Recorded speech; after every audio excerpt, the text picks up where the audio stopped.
sommaire de cette édition, les observateurs de la communauté des États sahélo-sahariens ont appelé ce lundi les candidats du second tour de la présidentielle au Niger à respecter le résultat issu des urnes.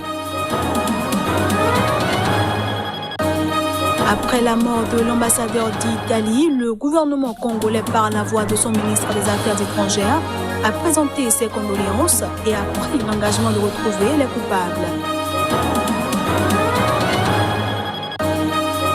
Et puis le président centrafricain Faustin Archange Touadéra a par décret révoqué une douzaine de ministres au conseil des cabinets de la primature ou encore de la présidence.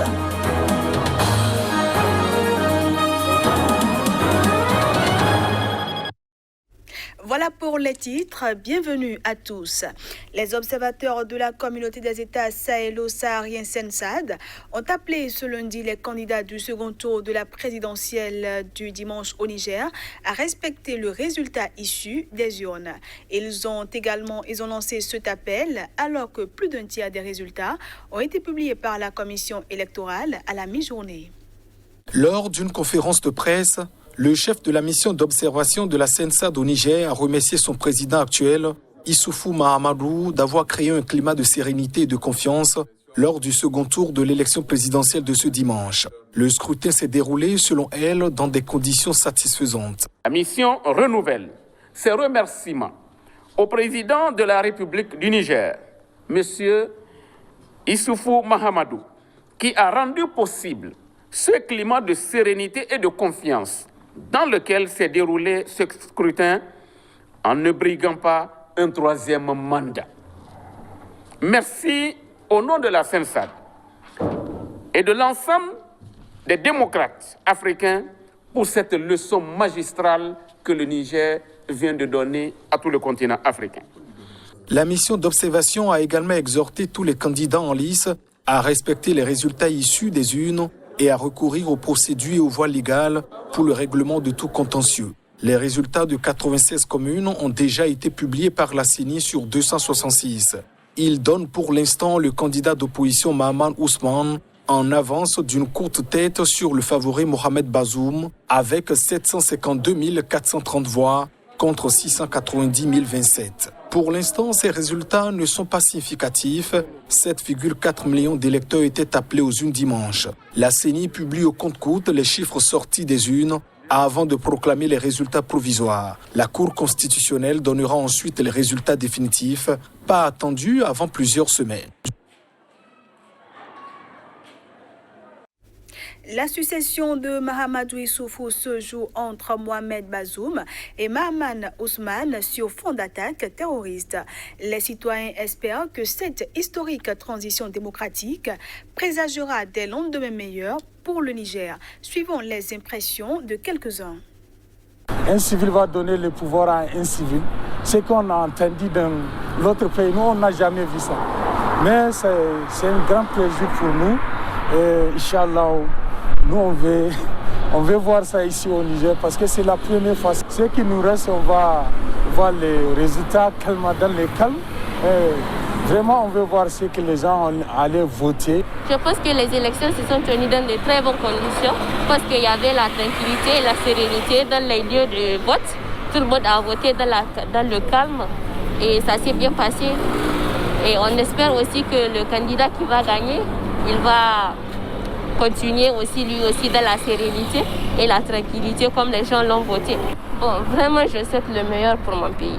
Vraiment, même s'ils veulent nous arracher la tranquillité qui règne dans nos têtes, dans nos esprits, dans nos cœurs, vraiment, j'espère le meilleur pour mon pays.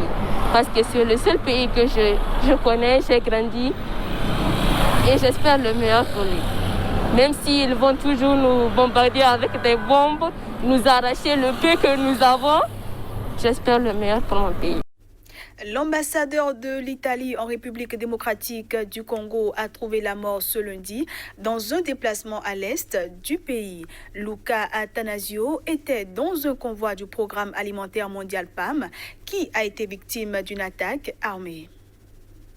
Il s'appelait Luca Attanasio.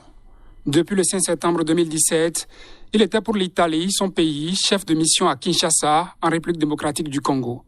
Il a été confirmé sur place en tant qu'ambassadeur plénipotentiaire extraordinaire accrédité en RDC le 31 octobre 2019. Ce 22 février, alors qu'il était en visite près de Goma avec le Programme alimentaire mondial, PAM, le convoi a été pris pour cible par des hommes armés. L'ambassadeur a été touché par balle à l'abdomen et avait été évacué vers un hôpital à Goma. Il en est mort par la suite. Une mort confirmée par le ministère italien des Affaires étrangères. Saluant sa mémoire, le président italien a dénoncé une attaque lâche.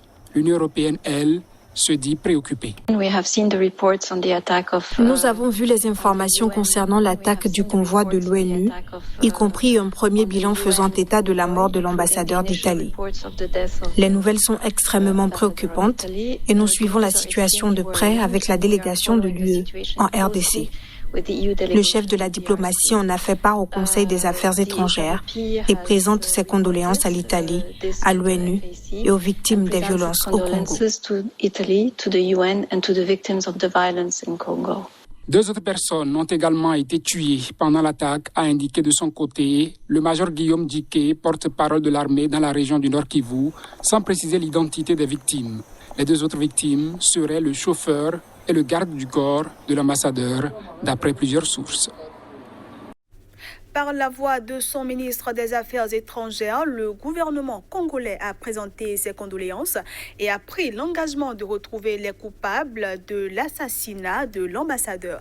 Je vous invite à présent à suivre un extrait des propos de Marie Touma Nzeza.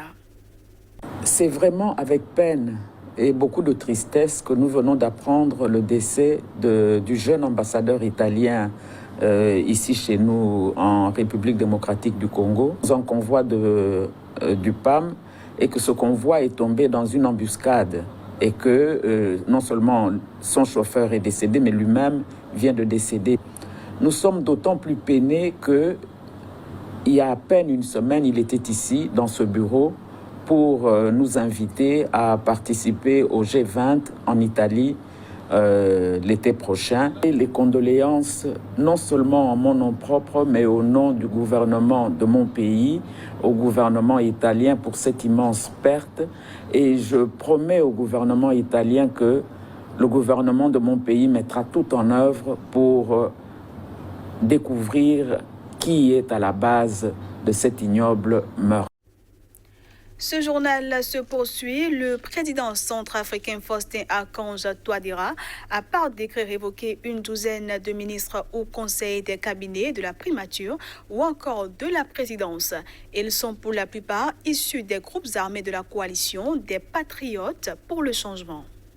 Issus en majorité des groupes armés MPC, UPC ou encore Anti-Balaka, les 12 personnalités révoquées avaient été nommées à la suite de la signature des accords de Khartoum de février 2019 qui prévoyaient notamment l'inclusivité et la discrimination positive à tous les échelons. La constitution d'un gouvernement avec la participation de membres de groupes armés en Centrafrique avait été l'une des premières mesures pas toujours comprises ou acceptées par la population. Il s'agit de la deuxième vague de révocation depuis le 31 décembre. Le président Touadéra avait exclu de leurs fonctions officielles les principaux chefs de guerre tels qu'Ali Daras, Mahamat Al-Khatim ou encore Maxime Mokom. Cette série de limogeages intervient alors que les autorités sont en pleine offensive armée sur le territoire, appuyés par leurs alliés russes et rwandais. Ils reprennent position dans de nombreuses localités du pays. Parmi les plus importantes prises de ces derniers jours, Bambari, bastion de l'UPC. Le Premier ministre centrafricain a annoncé dimanche que l'armée centrafricaine est aux portes de Bossangoa, fief de l'ancien chef de l'État, François Bozizé. Pour finir cette édition, des milliers de manifestants ont défilé ce lundi dans le centre d'Alger et dans le reste du pays pour le 2e anniversaire du soulèvement populaire du Irak. Ce mouvement pacifique a dû suspendre ses marches hebdomadaires le 13 mars 2020 en raison de l'épidémie de coronavirus.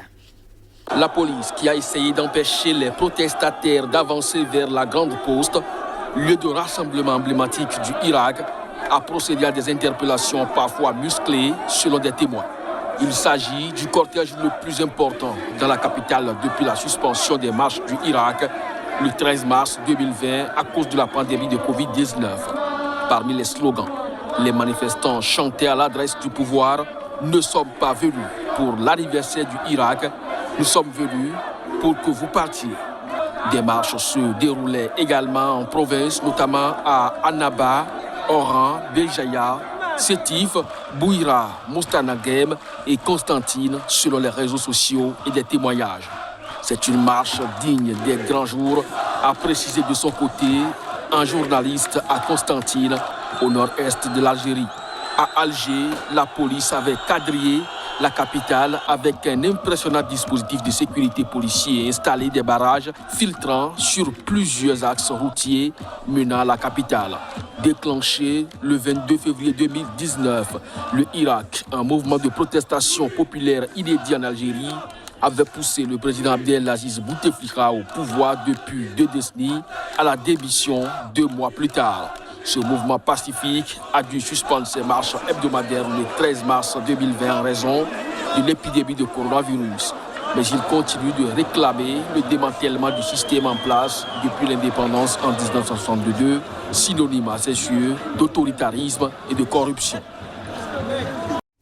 Et voilà, mesdames, messieurs, c'est sur cette dernière information que prend fin cette édition, que je vous remercie d'avoir suivi.